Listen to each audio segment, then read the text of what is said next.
ಪ್ರಜ್ವಲ್ ರೇವಣ್ಣ ಅವರದ್ದು ಎನ್ನಲಾದ ವಿಡಿಯೋ ಪ್ರಕರಣದ ವಿಚಾರಕ್ಕೆ ಸಂಬಂಧಪಟ್ಟಂತೆ ಬಿಗ್ ಬ್ರೇಕಿಂಗ್ ನ್ಯೂಸ್ ಈಗ ಲಭ್ಯ ಆಗ್ತಾ ಇದೆ. FSL ರಿಪೋರ್ಟ್ನಲ್ಲಿ ವರದಿ ಬಹಿರಂಗವಾಗಿದೆ. ಸ್ಫೋಟಕವಾದಂತಹ ವರದಿ.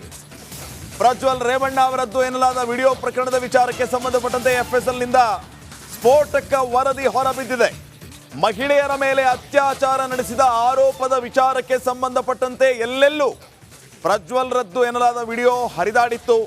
ಸಾಮಾಜಿಕ ಜಾಲತಾಣದಲ್ಲಿ ಹರಿದಾಡಿದಂತಹ ವಿಡಿಯೋ ಸತ್ಯ, ವಿಡಿಯೋಗಳು ಅಸಲಿ ಅಂತ ವಿಧಿವಿಜ್ಞಾನ ಪ್ರಯೋಗಾಲಯ ಹೇಳಿದೆ. ಸ್ಫೋಟಕವಾದಂತಹ ವರದಿಯಲ್ಲಿ ಈ ವಿಚಾರಗಳು ಉಲ್ಲೇಖ ಆಗಿದೆ.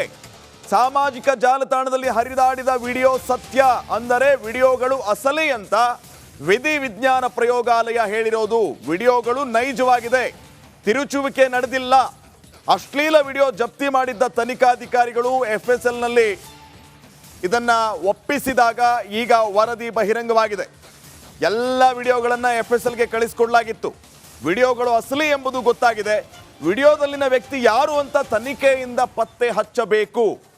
ರಿಪಬ್ಲಿಕ್ ಕನ್ನಡಕ್ಕೆ ಖಚಿತ ಮೂಲಗಳಿಂದ ಈ ಮಾಹಿತಿ ಲಭ್ಯವಾಗಿದೆ. ಎಲ್ಲ ವಿಚಾರಗಳ ಬಗ್ಗೆ ಮತ್ತಷ್ಟು ಮಾಹಿತಿಯನ್ನ ನೀಡ್ತಾರೆ ಪ್ರತಿನಿಧಿ ಮಾದೇಶ್. ಈಗ ನೇರ ಸಂಪರ್ಕದಲ್ಲಿ ಮಾದೇಶ್, FSL ರಿಪೋರ್ಟ್ನಲ್ಲಿ ಏನೆಲ್ಲ ಇದೆ? ಶ್ರೀಪಾದ್, ಈಗಾಗಲೇ ಈ ಒಂದು ವಿಚಾರಕ್ಕೆ ಸಂಬಂಧಪಟ್ಟಂತೆ ಸಾಕಷ್ಟು ಚರ್ಚೆಗಳು ಕೂಡ ಆಗಿತ್ತು. ಅಂದರೆ ಸಾಕಷ್ಟು ವಿಡಿಯೋಗಳು ಸಾಮಾಜಿಕ ಜಾಲತಾಣಗಳಲ್ಲಿ ವೈರಲ್ ಆದಂಥ ಬೆನ್ನಲ್ಲೇ ಅದು ಯಾರದ್ದು ಅನ್ನುವಂಥ ಪ್ರಶ್ನೆಗಳು ಕೂಡ ಸಾಕಷ್ಟು ಮೂಡಿತ್ತು. ಜೊತೆಗೆ ಅದೊಂದು ವಿಡಿಯೋಗಳು, ಆ ಎಲ್ಲ ವಿಡಿಯೋಗಳು ಕೂಡ ಒರಿಜಿನಲ್ ಅಥವಾ ಮಾರ್ಫಿಂಗ್ ಮಾಡಿರೋದ ಅನ್ನುವಂಥ ಒಂದಷ್ಟು ಚರ್ಚೆಗಳು ಕೂಡ ಆಗಿತ್ತು. ಯಾಕಂದರೆ ಇತ್ತೀಚಿನ ದಿನಗಳಲ್ಲಿ AI ಆಗಿರ್ಬೋದು, ಜೊತೆಗೆ ಮಾರ್ಫಿಂಗ್ ಅನ್ನುವಂಥದ್ದು ಸಾಕಷ್ಟು ಇರೋದ್ರಿಂದ ಆ ಒಂದು ವಿಡಿಯೋಗಳು ಕೆಲವರು ಫೇಕ್ ಅಂತಲೂ ಕೂಡ ಹೇಳ್ತಿದ್ರು. ಜೊತೆಗೆ ಕೆಲವೊಂದು ರೆಕಾರ್ಡ್ ಆಗಿದ್ದು ನಿಜ ಅನ್ನುವಂಥ ಮಾತುಗಳು ಕೂಡ ಕೇಳಿಬಂದಿತ್ತು. ಈಗ FSLನ ವರದಿಯಲ್ಲಿ ಒಂದು ಸ್ಪಷ್ಟ ವಿಚಾರ ಹೊರಗಡೆ ಬಿದ್ದಿದೆ. ಏನಂದ್ರೆ ಆ ಎಲ್ಲ ವಿಡಿಯೋಗಳು ಕೂಡ ಒರಿಜಿನಲ್ ಅನ್ನೋದು ಕೂಡ ಈಗ FSL ವರದಿಯಲ್ಲಿ ಪತ್ತೆ ಆಗಿದೆ. ಅಂದ್ರೆ ಯಾವ ವಿಡಿಯೋನು ಕೂಡ ಮಾರ್ಫಿಂಗ್ ಮಾಡಿಲ್ಲ, ಅದರಲ್ಲಿ ರೆಕಾರ್ಡ್ ಆಗಿರುವಂತಹ ವಿಡಿಯೋಗಳು ಎಲ್ಲವೂ ಕೂಡ ಒರಿಜಿನಲ್ ಅನ್ನುವಂಥದ್ದು FSL ರಿಪೋರ್ಟ್ ನಲ್ಲಿ ಗೊತ್ತಾಗಿದೆ. FSL ಅಧಿಕಾರಿಗಳಿಗೆ SIT ಅಧಿಕಾರಿಗಳು ಅಂದ್ರೆ ಯಾರು ನೀಡಿದ್ರಲ್ಲ ವಿಡಿಯೋಗಳನ್ನ, ಆ ಒಂದು ಒರಿಜಿನಲ್ ವಿಡಿಯೋಗಳನ್ನ ಕಳಿಸುವಂತ ಕೆಲಸನ ಮಾಡಿದ್ರು. ಪ್ರಜ್ವಲ್ ರೇವಣ್ಣ ಅವರ ಡ್ರೈವರ್ ಕಾರ್ತಿಕ್ ಆಗಿರ್ಬೋದು, ಮತ್ತೆ ದೇವರಾಜೇಗೌಡ, ಇವರಿಬ್ಬರಿಂದ್ರು ಕೂಡ ಒಂದು ವಿಡಿಯೋಗಳನ್ನ ತೆಗೆದುಕೊಳ್ಳುವಂತ ಕೆಲಸ ಮಾಡಿದ್ರು. ಅದನ್ನ FSLಗೆ ಕಳಿಸಿದಂತ ಸಂದರ್ಭದಲ್ಲಿ ಆ ಎಲ್ಲಾ ವಿಡಿಯೋಗಳು ಕೂಡ ಯಾವುದು ಕೂಡ ಮಾರ್ಫಿಂಗ್ ಅಲ್ಲ, ಅದರಲ್ಲಿ ರೆಕಾರ್ಡ್ ಆಗಿರೋದು ಸತ್ಯ ಅನ್ನುವಂತ ವಿಚಾರ ಸದ್ಯಕ್ಕೆ ಬೆಳಕಿಗೆ ಬಂದಿದೆ. ಆದ್ರೆ ಅದರಲ್ಲಿರುವಂತಹ ವ್ಯಕ್ತಿಗಳು ಯಾರು ಅನ್ನೋದು ಕೂಡ ಸದ್ಯಕ್ಕೆ ಕನ್ಫರ್ಮ್ ಮಾಡಬೇಕಿದೆ. ಯಾಕಂದ್ರೆ ಈಗಾಗಲೇ ಆ ಒಂದು ಆರೋಪವನ್ನ ಹೊತ್ತಿರೋದು ಮಾಜಿ ಸಂಸದ ಪ್ರಜ್ವಲ್ ರೇವಣ್ಣ. ಅದರಲ್ಲಿ ಇರುವಂತಹ ವ್ಯಕ್ತಿ ಮಾಜಿ ಸಂಸದ ಪ್ರಜ್ವಲ್ ರೇವಣ್ಣ ಅನ್ನೋದಕ್ಕೆ ಸಂಬಂಧಪಟ್ಟಂತೆ ಇನ್ನೂ ಕೂಡ ಯಾವುದೇ ಸ್ಪಷ್ಟತೆ ಸಿಕ್ಕಿಲ್ಲ. ಆ ಒಂದು ವಿಚಾರದಲ್ಲಿ FSL ವರದಿ ಇನ್ನೂ ಕೂಡ ಬರಬೇಕಿದೆ. Shripad, okay, thank you Madesh ಮಾಹಿತಿಗಾಗಿ.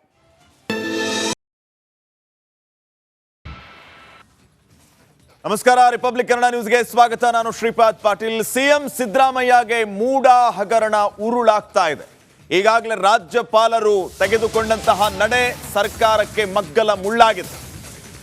ರಾಜ್ಯಪಾಲರ ನಡೆಗೆ ರಾಜ್ಯ ಸರ್ಕಾರ ಗುಡುಗಿದೆ. ಮುಖ್ಯಮಂತ್ರಿ ಸಿದ್ದರಾಮಯ್ಯ ಅವರು ಅಜ್ಞಾತ ಸ್ಥಳಕ್ಕೆ ತೆರಳಿದ್ದಾರೆ. ಸಿದ್ದರಾಮಯ್ಯ ಅವರಿಗೆ ಸದ್ಯಕ್ಕೆ ಆಗ್ತಾ ಇರುವಂತಹ ಬೆಳವಣಿಗೆ ಕ್ಷಣ ಕ್ಷಣಕ್ಕೂ ಟೆನ್ಷನ್ ಅನ್ನ ಜಾಸ್ತಿ ಮಾಡ್ತಾ ಇದೆ. ಯಾಕಂದ್ರೆ ಪ್ರಾಸಿಕ್ಯೂಷನ್ಗೆ ಅವಕಾಶ ಕೊಟ್ಟುಬಿಟ್ರೆ ಮುಖ್ಯಮಂತ್ರಿಗಳು ರಾಜೀನಾಮೆ ಸಲ್ಲಿಸುವಷ್ಟರ ಮಟ್ಟಿಗೆ ಬೆಳವಣಿಗೆ ಆಗ್ಬಹುದು.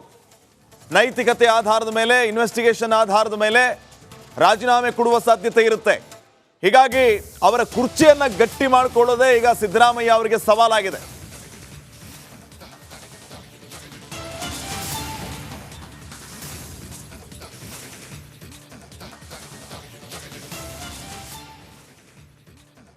CM ಸಿದ್ದರಾಮಯ್ಯ ಅವರ ಕೊರಳಿಗೆ ಮೂಡ ಹಗರಣ ಸುತ್ತಾಕೊಂಡಿದೆ. ಕ್ಷಣ ಕ್ಷಣಕ್ಕೂ ಟೆನ್ಷನ್ ಹೆಚ್ಚಾಗ್ತಾ ಇದೆ.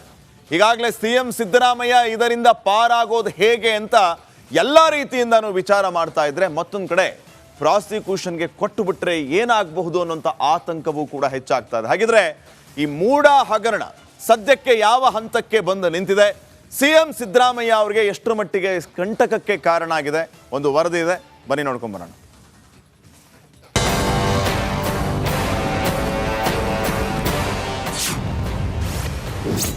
Tick tick tick prosecution box. ಸಿದ್ದರಾಮಯ್ಯಗೆ ಕ್ಷಣ ಕ್ಷಣಕ್ಕೂ ಹೆಚ್ಚಿದ ಟೆನ್ಷನ್. ಮೂಡ ಹಗರಣದಲ್ಲಿ ಸಿಲುಕಿರುವ ಸಿಎಂ ಸಿದ್ದರಾಮಯ್ಯಗೆ ನೆಮ್ಮದಿಯೇ ಇಲ್ಲದಂತಾಗಿದೆ. ದೋಸ್ತಿ ನಾಯಕರು ಮೂಡ ವಿಚಾರವಾಗಿ ಮೇಲಿಂದ ಮೇಲೆ ವಾಗ್ಬಾಣ ಬಿಡ್ತಾ ಇದ್ದು ಮುಖ್ಯಮಂತ್ರಿಗೆ ಕ್ಷಣ ಕ್ಷಣಕ್ಕೂ ಆತಂಕ ಹೆಚ್ಚಾಗಿದೆ. ಕಾಂಗ್ರೆಸ್ ಸರ್ಕಾರಕ್ಕೆ ಡ್ಯಾಮೇಜ್ ಆಯಿತು ಅನ್ನೋ ಮುನ್ಸೂಚನೆ ಸಿಕ್ಕ ಬೆನ್ನಲ್ಲೇ ಸಿದ್ದರಾಮಯ್ಯ ಬ್ರೇಕ್ಫಾಸ್ಟ್ ಮೀಟಿಂಗ್ ನಡೆಸಿದ್ರು.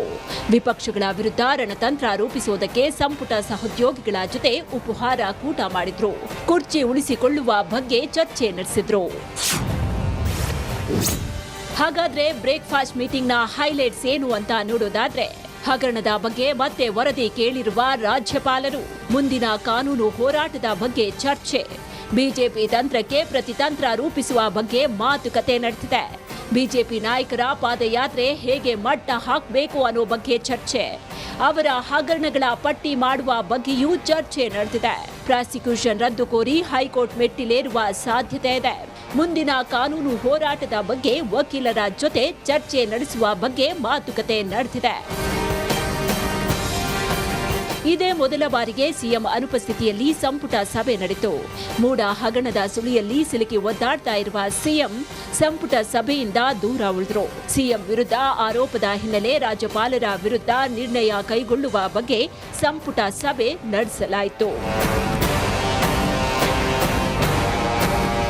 ಸಿಎಂ ಅವರೇ ಮೂಡ ಹಗರಣದಲ್ಲಿ ಸೈಟ್ ಪಡೆದಿರುವುದಾಗಿ ಒಪ್ಪಿಕೊಂಡಿದ್ದಾರೆ. ಅಪ್ಲಿಕೇಶನ್ ಮೇಲೆ ರಾಜ್ಯಪಾಲರು ಕ್ರಮ ಕೈಗೊಳ್ತಾರೆ. ಸಿಎಂ ಬಿಟ್ಟು ಕ್ಯಾಬಿನೆಟ್ ಕರೆದಿದ್ದಾರೆ ಅಂದ್ರೆ ಸಿಎಂ ತಪ್ಪು ಮಾಡಿದ್ದಾರೆ ಅಂತ ಒಪ್ಪಿಕೊಂಡಿದ್ದಾರೆ ಅಂತಾಗುತ್ತೆ ಅಂತ ಆರ್ ಅಶೋಕ್ ಹೇಳಿದ್ರು. ಸರ್ಕಾರ ಭಯಭೀತ ಆಗಿದ್ದಾರೆ. ಈಗ ಕಂಪ್ಲೇಂಟ್ ಕೊಟ್ಟಿರೋರು ಯಾರು ಬಿಜೆಪಿಯವರಲ್ಲ, ಜನತಾದಳದವರು ಅಲ್ಲ, ಅವರೊಬ್ಬ ಸಾಮಾಜಿಕ ಕಾರ್ಯಕರ್ತ. ಸದ್ಯ ಪ್ರಾಸಿಕ್ಯೂಷನ್ಗೆ ನೀಡಿದ್ರೆ ಏನ್ ಮಾಡಬೇಕು ಅಂತ ಸಿಎಂ ಚಿಂತಿಸ್ತಾ ಇದ್ದಾರೆ. ರಾಜ್ಯಪಾಲರು ಪ್ರಾಸಿಕ್ಯೂಷನ್ಗೆ ನೀಡ್ತಾರಾ ಇಲ್ವಾ ಕಾದು ನೋಡಬೇಕು. Vijay, political bureau, republic Kannada. ಮೈತ್ರಿ ಪಾದಯಾತ್ರೆಗೆ ಸಂಪೂರ್ಣ ಸೌಲಭ್ಯವನ್ನ ಕೊಡ್ತೀವಿ ಅಂತ ಹೇಳಿ ಡಿಸಿಎಂ ಡಿಕೆ ಶಿವಕುಮಾರ್ ಅವರು ಹೇಳಿದ್ದಾರೆ. ಸಂಪೂರ್ಣ ಬೆಂಬಲ ಕೊಡ್ತೀವಿ ಅನ್ನೋ ದಾಟಿಯಲ್ಲಿ ಹೇಳ್ದಂಗಿದೆ ಇದು ಡಿಸಿಎಂ ಸಾಹೇಬರು. ಮೈತ್ರಿ ಪಾದಯಾತ್ರೆಗೆ, ಬಿಜೆಪಿ ಜೆಡಿಎಸ್ ಪಾದಯಾತ್ರೆಗೆ ನಾವು ಸಂಪೂರ್ಣವಾದ ಸೌಲಭ್ಯವನ್ನ ಕೊಡ್ತೀವಿ ಅಂತ ಹೇಳಿದ್ದಾರೆ. ನಮ್ಮ ಸರ್ಕಾರದಿಂದ ಯಾವುದೇ ರೀತಿಯ ಅಡ್ಡಿ ಇಲ್ಲ, ನಾವು ಅಡ್ಡಿ ಪಡಿಸೋದಿಲ್ಲ ಪಾದಯಾತ್ರೆಗೆ. ಆದರೆ ಬೆಂಗಳೂರಿನಲ್ಲಿ ಪಾದಯಾತ್ರೆಗೆ ಅವಕಾಶ ಇಲ್ಲ, ಕಾರಣ ಸುಪ್ರೀಂ ಕೋರ್ಟ್ನ ಆದೇಶ ಇರೋದ್ರಿಂದ ಈ ರೀತಿ ಕ್ರಮ. ಶನಿವಾರದಿಂದ ಪಾದಯಾತ್ರೆಗೆ ನಮ್ಮ ಅಭ್ಯಂತರ ಇಲ್ಲ ಅಂತ ಬೆಂಗಳೂರಿನಲ್ಲಿ ಡಿಸಿಎಂ ಡಿಕೆ ಶಿವಕುಮಾರ್ ಅವರು ಈ ಪಾದಯಾತ್ರೆ ವಿಚಾರಕ್ಕೆ ಸಂಬಂಧಪಟ್ಟಂತೆ ಪ್ರತಿಕ್ರಿಯೆ ನೀಡಿದ್ದಾರೆ. ಈಗ ಅವ್ರು ಒಪ್ಕೊಂಡು ಈಗ ಇಬ್ಬರು ಮಾಡ್ತಾ ಇದ್ದೀವಿ ಅಂತೇಳಿ ಅವರು ಘೋಷಣೆ ಮಾಡಿದ್ದಾರೆ. ನಮ್ಮದೇನು ಅಭ್ಯಂತರ ಇಲ್ಲ, ನಮ್ಮದು ಸ್ವಾಗತ. ನಮ್ಮ ಸರ್ಕಾರ ಅವರ ಪಾದಯಾತ್ರೆಗೆ ಏನೇನು ಅವ್ರಿಗೆ ಸೌಲಭ್ಯಗಳು, ಪರ್ಮಿಷನ್ಗಳು ಕೊಡಬೇಕು, ಅದಕ್ಕೆ ನಮ್ಮದು ಯಾವ ಥರದ ಅಡ್ಡಿ ಆತಂಕ ಕೂಡ ಇಲ್ಲ. ಆದರೆ ಬೆಂಗಳೂರು ನಗರದಲ್ಲಿ ಮಾತ್ರ ಸ್ವಲ್ಪ ಸುಪ್ರೀಂ ಕೋರ್ಟ್ದು ಒಂದು ಆದೇಶ ಇದೆ, ಹೈಕೋರ್ಟ್ ಆದೇಶ ಇದೆ. ಸಿಟಿ ಒಳಗಡೆ ಅವಕಾಶ ಕೊಡಬಾರ್ದು ಅನ್ನೋ ದೃಷ್ಟಿಯಿಂದ ಅದು ನಮ್ಮ ಹೋಮ್ ಮಿನಿಸ್ಟರ್ ಅವ್ರಿಗೆ ತಿಳಿಸಿದ್ದಾರೆ. ಸೊ ಮಿಕ್ಕಿದ್ದು ಏನೇನು ಬೇಕೋ ಅವ್ರಿಗೆ ಪರ್ಮಿಷನ್ಸು, ಪ್ರಜಾಪ್ರಭುತ್ವದ ವ್ಯವಸ್ಥೆಯಲ್ಲಿ ನಾವು ಅವ್ರಿಗೆ ಅಡಚಣೆ ಮಾಡೋದು ಬೇಡ. ಅವರ ಆಚಾರ ವಿಚಾರ ಏನಿದ್ರು ಅವ್ರು ತಿಳಿಸ್ಲಿ, ನಮ್ಮ ಆಚಾರ ವಿಚಾರ ಏನಿದ್ರು ನಾವು ತಿಳಿಸೋಣ ಅಂತೇಳಿ ನಾವು ಅದಕ್ಕೆ ಅವಕಾಶವನ್ನು ನಾವು ಮಾಡಿಕೊಡ್ತೇವೆ. ನಂಬರ್ 1.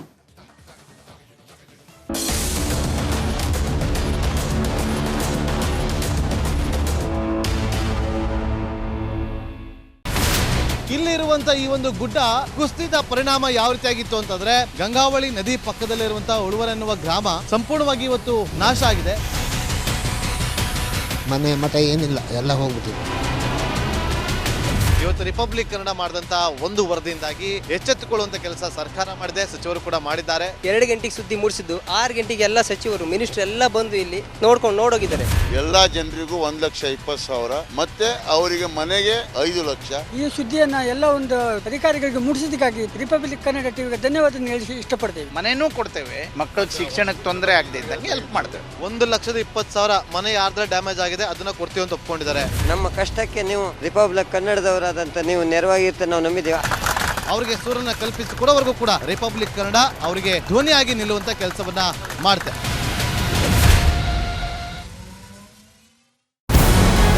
ನಮಸ್ಕಾರ, ಕರ್ನಾಟಕ ಪ್ರೈಮ್ ಟೈಮ್ಗೆ ಸ್ವಾಗತ. ನಾನು ಜಯಪ್ರಕಾಶ್ ಶೆಟ್ಟಿ. ಇಡೀ ಕರ್ನಾಡು ಇವತ್ತು ರೆಬೆಲ್ ಆಗಿ ನಿಂತಿದೆ. ಈ ಹಗರಣಗಳನ್ನು ಸದನದಲ್ಲಿ ಪ್ರಸ್ತಾಪ ಮಾಡಲು ಕೂಡ ಕಾಂಗ್ರೆಸ್ ಹಿಂದೇಟು ಹಾಕಿದ್ದೇಕೆ? ನಿಮ್ಗೆ ಸಂಬಳ ಅದಕ್ಕೆ, ನಿಮಗೆ ವಾಹನ ಅದಕ್ಕೆ, ನಿಮಗೆ ವೆಪನ್ ಅದಕ್ಕೆ, ನೀವು ಅದನ್ನು ಸೆರೆ ಹಿಡಿಬೇಕಾಗಿತ್ತು. ನೀವು ವಿದ್ಯುತ್ ಬರ ಇದೆ ಅಂತ ಹೇಳ್ತಾ ಇದ್ದೀರಿ, ಎಲ್ಲಿ ಬರ ಇದೆ ನೀವು ಹೇಳಬೇಕು. ಪಾಕಿಸ್ತಾನ್ ಆಕ್ಯುಪೈಡ್ ಕಾಶ್ಮೀರ್ ಅದು ಎಂದೆಂದಿಗೂ ನಮ್ಮದು. 40 ಮೆಷಿನ್ಗಳು ತಂದಿತ್ತು ನೋಟ್ ಎಣಿಸುವುದಕ್ಕೆ, ಅದೇ ಹಾಳಾಯಿತು. ಮಥುರಾದ ಗಲಾಟೆ ಇದೆಯಲ್ಲ, ಅದು ಸ್ಥಳೀಯವಾಗಿ ಕೂತು ಪರಿಹರಿಸಬಹುದಾದಂಥ ಕಾನೂನಿದೆ. ಗ್ಯಾರಂಟಿ ಯೋಜನೆಯಿಂದ ನಷ್ಟ ಆಗಿದೆ, ಲಾಭ ಆಗಿದೆ, ದಯವಿಟ್ಟು ಹೇಳಿ. Dawood Ibrahim most wanted criminal ಯಾವಾಗಾದ ಅಂದರೆ ಇಲ್ಲಿ ತನಕ ಭಾರತ ದೇಶದಲ್ಲಿ ಓರ್ವ ದಲಿತ ಪ್ರಧಾನಿಯಾದಂಥ ಇತಿಹಾಸವೇ ಇಲ್ಲ. ರಿಪಬ್ಲಿಕ್ ವರ್ಲ್ಡ್ ಆಪ್ ಇದು ಕೇವಲ ಅಪ್ಲಿಕೇಶನ್ ಅಲ್ಲ, ಸಮಗ್ರ ಸುದ್ದಿಗಳ ಸಂಪರ್ಕ ಮಾರ್ಗಕ್ಕೆ ಕ್ರಾಂತಿಕಾರಿ ಬದಲಾವಣೆ. ರಿಪಬ್ಲಿಕ್ ವರ್ಲ್ಡ್ ಆಪ್ ಕೇವಲ ಸುದ್ದಿ ಅಪ್ಲಿಕೇಶನ್ ಅನ್ನ ಪರಿಚಯ ಮಾಡ್ತಾ ಇಲ್ಲ, ಬದಲಾಗಿ ಡಿಜಿಟಲ್ ಸುದ್ದಿ ಬಳಕೆಯ ಹೊಸ ಯುಗಕ್ಕೆ ನಾಂದಿ ಹಾಡ್ತಾ ಇದೆ. ಇದೊಂದು ಬ್ರೇಕಿಂಗ್ ನ್ಯೂಸ್, ಪ್ರಭಾವಶಾಲಿ ಕಾರ್ಯಕ್ರಮಗಳಿಗೆ ಗಟ್ಟಿಯಾದ ವೇದಿಕೆ. ರಿಪಬ್ಲಿಕ್ ವರ್ಲ್ಡ್ ಅಪ್ಲಿಕೇಶನ್ ಈಗ ಲೈವ್ ಆಗಿದೆ. ಗೂಗಲ್ ಪ್ಲೇ ಸ್ಟೋರ್ ಮತ್ತು ಆಪಲ್ ಆಪ್ ಸ್ಟೋರ್ ಎರಡರಲ್ಲೂ ಲಭ್ಯವಿದೆ. ಈಗಲೇ ಡೌನ್ಲೋಡ್ ಮಾಡಿ.